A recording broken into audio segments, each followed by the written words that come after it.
What's going on, everybody, and welcome to the Mina channel. And today we are going to be talking about a game that we talked before about, and this is actually something that is been previously discussed years ago, and I actually cannot believe that it's still an issue. So what are we talking about today? We are going to be talking about Tokyo Mirage Sessions, and just a little bit of background on this game.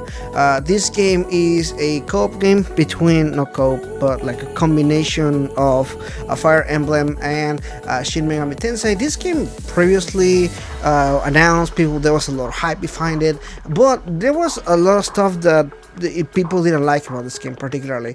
And one of the biggest things, which is what the subject is about, censorship. The American release featured censorship in the game. Throughout the entirety of the game, there were parts that were censored. And now I do want to full disclosure, this game doesn't have any nudity whatsoever, whether it's the English version or the Japanese version. When I mean censorship, I mean the clothes are the certain characters wear revealing clothes in some parts of the story, and the clothing is just censored or changed in some kind of way to be less revealing, I think. Now that makes absolutely no sense, because if you go out in the streets in America, you can clearly see people wearing more revealing clothes. So it just makes absolutely no sense for that to happen.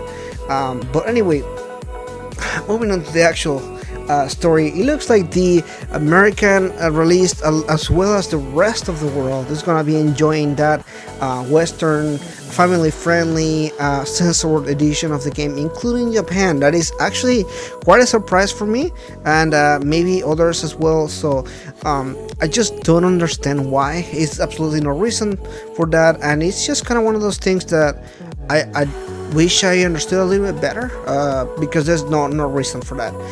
I will understand this is the PlayStation. PlayStation has been pretty hard on censorship lately.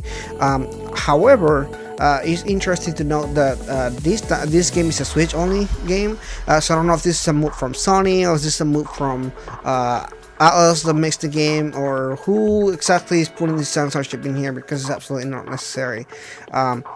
This is again something that comes out almost as a surprise in this case. I was actually expecting the opposite thing to happen. I was expecting the non-censored game come out in the Western as well, which has happened before. We had the censorship version, and when there's a remake, they just bring the regular version. They don't even care about it. So it's interesting that the opposite happened here. Anyway, that is pretty interesting. But what do you guys think about this? Let me know in the comments below. Are you excited about Tokyo Mirage Sessions?